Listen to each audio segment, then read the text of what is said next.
स्वागत है आप सभी का आधी आबादी की इस खास पेशकश में। आपके साथ मैं हूं श्वेता एस त्रिपाठी। 16वीं लोकसभा में सर्वाधिक 61 महिलाएं चुनकर संसद पहुंची और आज वो सभी सांसद लोकसभा में शपथ ग्रहण कर रही हैं। जहां एक तरफ ये आधी आबादी का नेतृत्व कर रही हैं, वहीं देश का मान भी बढ़ा रही हैं।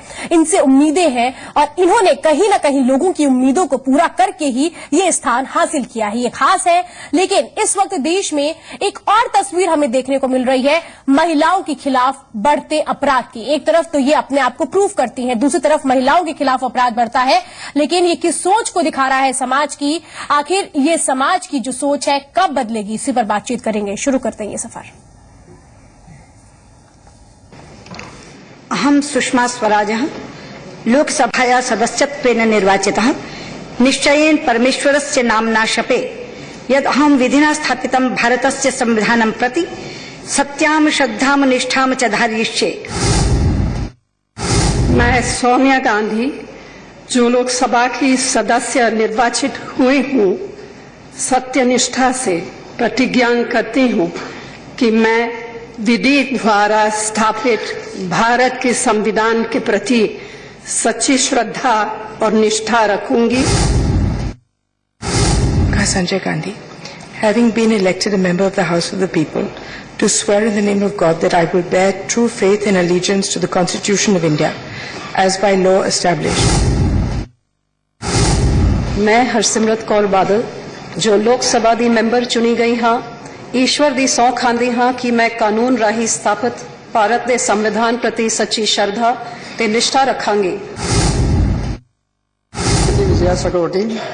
লোকসভা সদস্য নিৰ্বাচিত হৈ ভগৱানৰ নামত শপত লওঁ যে বিধিমতে প্ৰতিষ্ঠিত ভাৰতীয় সংবিধানৰ প্ৰতি মই একান্ত নিষ্ঠাবান আৰু অনুগত হৈ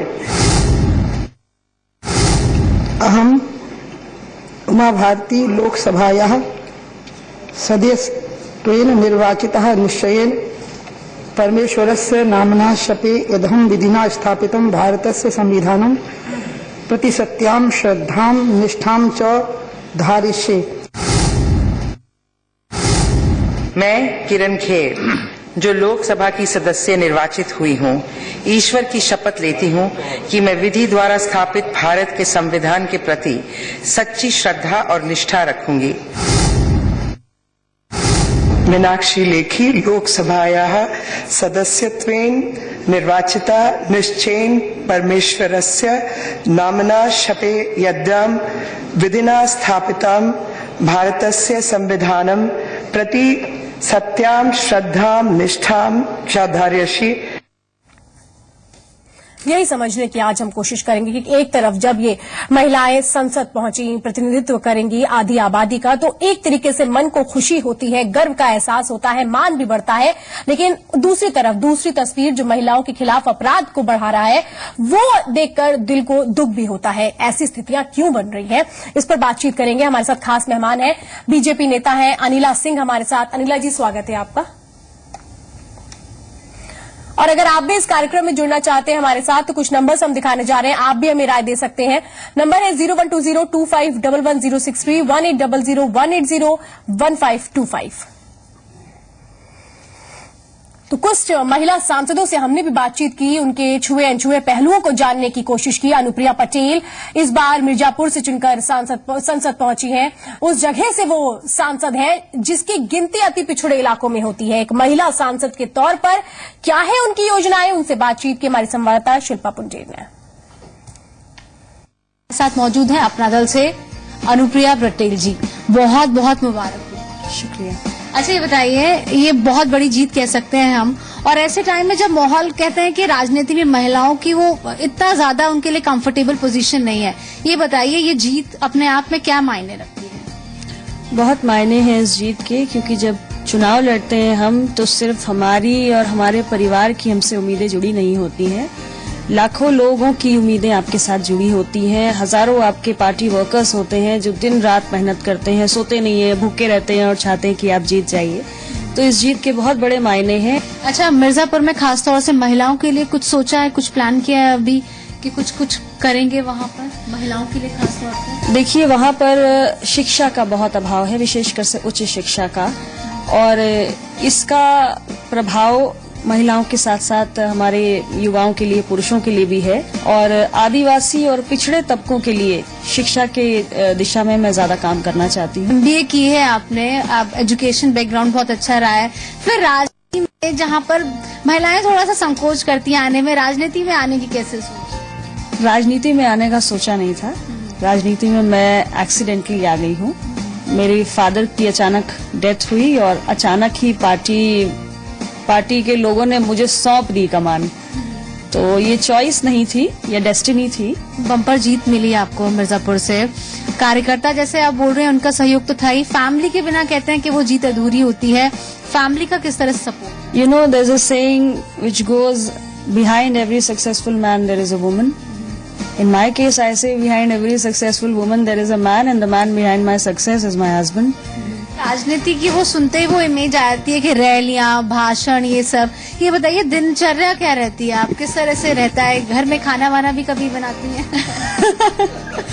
हाँ, खाना बनाना आता है मुझे, थोड़ा बहुत बनाती हूँ कभी कभी, लेकिन अब लाइफ ऐसी है कि मुझे खाना बनाने का टाइम नहीं है। अच्छा, महिलाओं को कुछ कहना चाहेंगी जो राजनीति में महिलाएं इंटरेस्टेड है आने की, लेकिन वो थोड़ा सा संकोच करती हैं, क्या कुछ कहना चाहेंगी? तो पहली बात तो मैं ये कहूंगी कि आप जब भी राजनीति में आने का सोचें, परिवार का सपोर्ट आपके साथ जरूर हो, क्योंकि ये बहुत ही चुनौतीपूर्ण फील्ड है और चारों तरफ से बहुत खतरे हैं इस फील्ड में। चुनौतियां हैं, लेकिन इन सब के बीच एक पॉजिटिवनेस हम लोग देख रहे हैं कि इस बार सबसे ज्यादा महिलाएं सांसद जीती हैं, 61। तो अपने आप में ये एक अच्छा कदम मान रही है और उम्मीद कर रही है कि आगे और आंकड़ा बढ़ेगा। मैं तो चाहती हूँ कि आंकड़ा बढ़ता चला जाए, क्योंकि हमारी उत्तर प्रदेश असेंबली में भी मात्र 34 महिलाएं थी। आधी आबादी का रिप्रेजेंटेशन भी आधा होना चाहिए। बहुत शानदार। तो आप देख सकते हैं आज अनुप्रिया जी बहुत सारे लोगों के लिए प्रेरणा बन गई हैं, और अगर आप भी कुछ कर दिखाना चाहती हैं तो हौसले अपने बुलंद रखिए, मंजिल आपको खुद ब खुद मिल जाएगी। दिल्ली से कैमरामैन उमेश के साथ शिल्पा पुंडीर, जी मीडिया। और अनिला जी हमारे साथ है चर्चा के लिए। अनिला जी, जब इस तरीके से बातचीत होती है, जब महिलाएं इस तरह से रिप्रेजेंटेशन करती हैं, तो बहुत खुशी भी होती है। क्या लगता है ये जो युवा महिलाएं हैं जो संसद पहुंची हैं, उनके कंधों पर जिम्मेदारी भी है, कितना ज्यादा प्रेरित करती हैं आधी आबादी को? देखिए, प्रेरित तो थोड़ा बहुत नहीं, बहुत ज्यादा करती हैं। और आप भी एक युवा महिला हैं।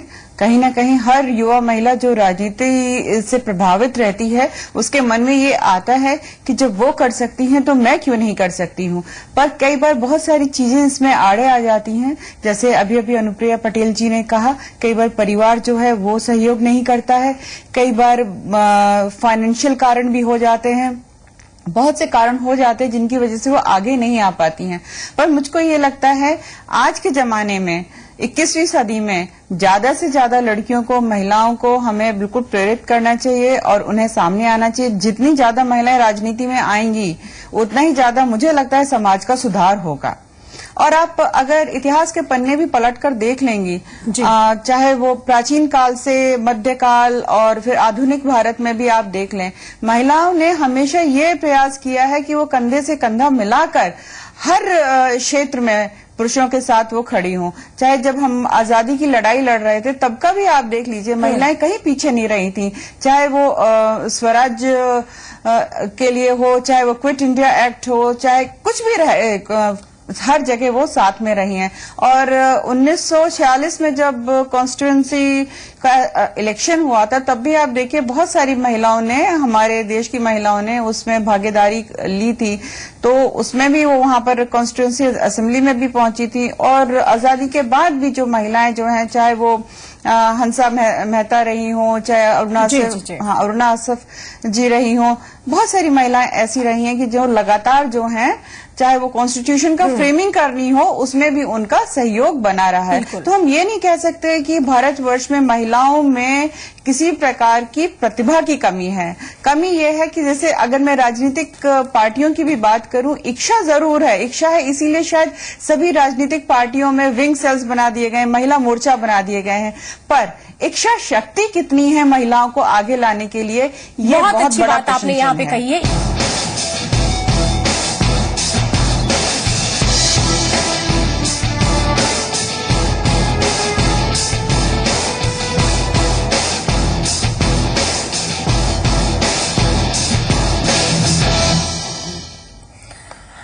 बार लोकसभा में जो महिला सांसद पहुंची हैं 61, उनमें से कई ऐसी महिला सांसद हैं जो पहली बार लोकसभा की सीढ़ियों पर चढ़ी हैं, पहली बार लोकतंत्र के इस पावन मंदिर में उन्होंने कदम रखा है। बिहार के सुपौल से सांसद रंजीत रंजन ने दूसरी बार जीत दर्ज की है। वैसे राजनीति से पहले वो खेल जगत से भी जुड़ी रही हैं। महिला सांसद बनने के बाद अब वो आधी आबादी को कैसे आगे बढ़ाना चाहती हैं, उनसे बातचीत की हमारी संवाददाता शिल्पा पुंडेर ने। 16वीं लोकसभा में इस बार 61 महिलाएं जीत कर संसद पहुंची हैं और ये आंकड़ा अपने आप में रिकॉर्ड है। और इस 61 पावरफुल वुमेन में से एक ऐसी ही पावरफुल वुमेन इस समय हमारे साथ है। बिहार के सुपौल लोकसभा सीट से जीत दर्ज की है रंजीत रंजन जी इस समय हमारे साथ हैं। बहुत बहुत स्वागत है। Thank you so much. बधाई भी कहना चाहेंगे आप? बिल्कुल। अच्छा, क्या लगता है ये जीत अपने आप में जो है एक कह सकते हैं कि अपने आप में रिकॉर्ड है, किसको समर्पित है? देखिए, ये वहाँ के कोशी के आवाम को समर्पित है।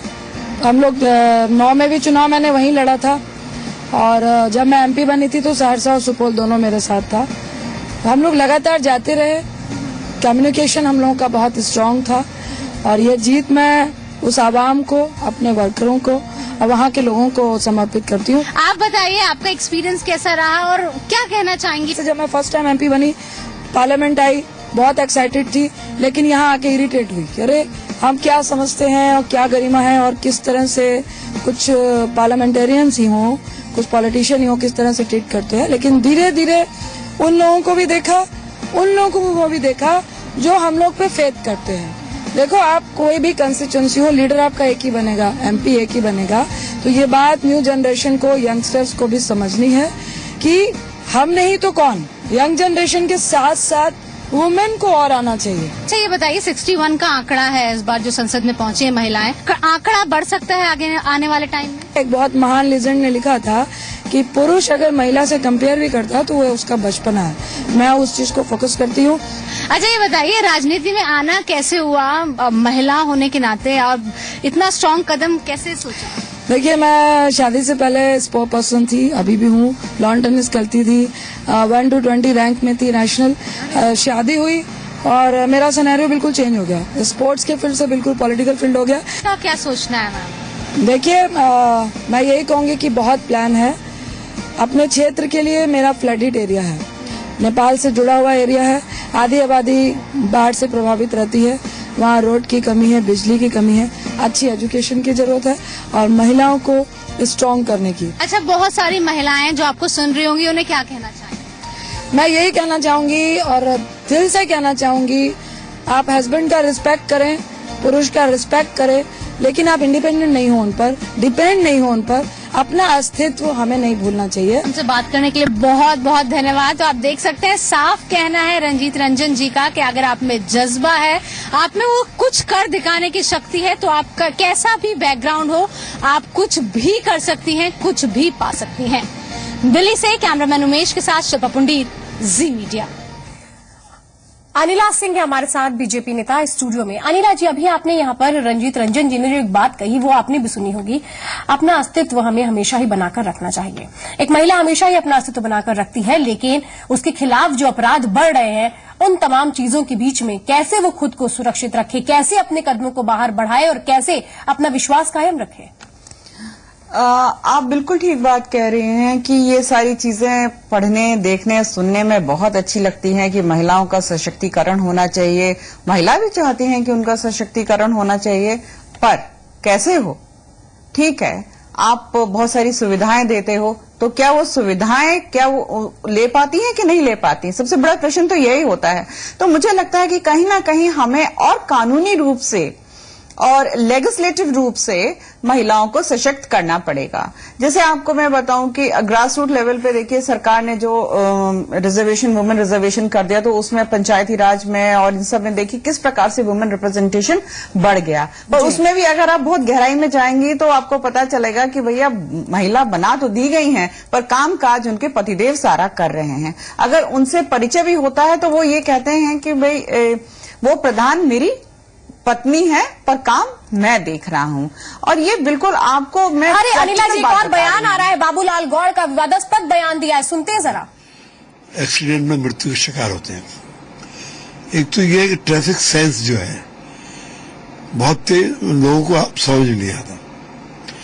अब जैसे ही परसों हमारे देश के एक बड़े नेता गोपीनाथ मुंडे जी की कि अगर हवाई जहाज में बैठते हैं तो हम सीट बेल्ट लगा लेते हैं।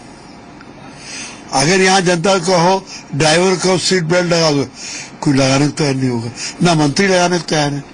अरे कहने वो तो जो होने वाला वो ऊपर से हो गई, और जब राम नाम सत्य हो जाती है तो कहते हैं कि साहब वो पुलिस चेकिंग नहीं करी। ये पुलिस चेकिंग का काम नहीं है, ये आदमी को अपने जीवन की सुरक्षा के लिए, जैसे आप रोज शेव क्यों बनाते हैं, आप स्नान क्यों करते हैं, आप कपड़े अच्छे क्यों पहनते हैं, ऐसी जब ये शरीर को आप इससे सुरक्षित रखते हैं तो ऐसे ही अपने जीवन के अंदर आप जब सड़क पर चलते हैं तो आपको चलने का तरीका आना चाहिए। मैं एक देश में गया था यूके में, तो मैंने वहां और पेरिस गया मैं जब मंत्री था 1990 से 92 तक, तो मैंने वहां देखा कि हाउ टू टॉक और हाउ टू वॉक और हाउ टू सिट, ये पहली क्लास से सिखाया जाता है स्कूल में। मैंने कहा ये बच्चे एक ही लाइन से चल रहे हैं, फुटपाथ पे चलना है, नीचे नहीं चल रहे, मस्ती मारते नहीं चल रहे, एक के पीछे एक स्कूल जा रहे हैं, कोई हारन नहीं बजा रहा कार का। तो ये एक नागरिक को शुरू से जागृत किया जाए। ये नहीं अब 24 साल के हो गए तो हम मस्ती में चला रहे हैं स्कूटर, घुमा घुमा के चला रहे हैं और हमसे आगे निकालने की कोशिश कर रहे हैं। तो ये जो चेतना है या ये जागृति है वो नीचे से आती है, ऊपर से नहीं आती। ऊपर से तो हम अपराध है या फिर धारा लगाओ, ये सोशल इंजीनियरिंग है। 100 रुपए 200 रुपए फाइन करने से कुछ सुधरता नहीं। साले सिपाहिया है, तुम्हारा ड्रेस उतार दें, तुमने कैसे हमें खड़ा करा, हम फलाने मंत्री के बेटे हैं, हम फलाने आईजी के भाई हैं, तो हाँ साहब जाओ हमारे ड्रेस का उधरवा मरो, हमें क्या करना है। गौर साहब, एक और मामला, उत्तर प्रदेश में लगातार बलात्कार की घटनाएं हो रही थी, उसमें जो मुख्यमंत्री अखिलेश यादव है, रामगोपाल यादव है, उन्होंने मध्य प्रदेश में कहा मध्य प्रदेश में बहुत ज्यादा हो रही हैं, और मध्य प्रदेश में जो लगातार 12-14 घटनाएं होती हैं प्रति जिसका अवसर उन्होंने आरोप लगाया, तो इसके नहीं, ये तो देखिए हम किसी की बराबरी नहीं कर रहे हैं, ये एक विकृति है मनुष्य की। कोई हमसे कह के तो नहीं जा रहा कि हम बलात्कार करने जा रहे हैं, तो जाके पकड़ लें उसको। सड़क पे अब एक्सीडेंट ना हो उसके लिए हेलमेट के लिए तो हम रोक सकते हैं। अब कौन बलात्कार करने जा रहा है उसकी कोई इन्फॉर्मेशन तो होती नहीं, वो तो एकांत में होता है। अगर कोई करता और फिर रिपोर्ट होती तो हम उसको कार्रवाई कर सकते हैं। ये एक सामाजिक बुराई है, सोशल क्राइम है, जो व्यक्ति महिला और पुरुष के ऊपर निर्भर रहता है, कभी सही भी है कभी गलत भी है। अब जब तक शिकायत नहीं होती है तब तक कुछ नहीं होता। अब कोई अपने घर में सुसाइड कर लेता है, अरे भाई सुसाइड क्यों कर रहा है, तो ये मानसिक उसके जो है जब संतुलन खो बैठता है आदमी तो इसके लिए मुलायम सिंह जी या अभिलेष जी या ये क्या करेंगे बेचारे। मध्य प्रदेश पे आरोप लगा रहे हैं। नहीं, हम उनके आरोप लगाने, मैं उन पे आरोप लगाऊं, उससे क्या होना है। आरोप लगाने से कुछ समस्या यार कौन है। सरकार जो है महिलाओं की सुरक्षा के प्रति काफी संवेदनशील रही है मध्य प्रदेश की। आप लोग महिलाओं के प्रोटेक्शन के लिए कुछ विशेष कोई सेल? हम तो कह रहे हैं महिलाओं को थोड़ा उनके अंदर स्पोर्ट्समैन लाइफ होना चाहिए, यानी कि वो कौन से कहते हैं जूडो कराटे भी खेलना चाहिए। तो एमपी के गृह मंत्री हैं ये बाबूलाल गौर, जो ये कह रहे हैं कि बलात्कारी कहकर नहीं आता, कह कर आए तो पुलिस उसे पकड़ ले। महिलाओं को अपनी सुरक्षा का गुण सीखना चाहिए, उन्हें सलीके से रहना चाहिए। महिलाओं को ही उल्टा यहां पर तो पाठ पढ़ाया जा रहा है, जबकि एक जिम्मेदार पद पर है खुद बाबूलाल गौर। इस खास पेशकश में इतना ही। अनिला जी हमारे साथ जुड़ी। अनिला जी, आपका इस कार्यक्रम में जुड़ने के लिए बहुत बहुत धन्यवाद। तो यही बात उठती है, विवादास्पद बयान जो दे दिया जाता है, क्या इसके आगे के प्रभावों को समझा नहीं जाता है। आज के लिए इतना ही, मुझे दीजिए इजाजत, नमस्कार।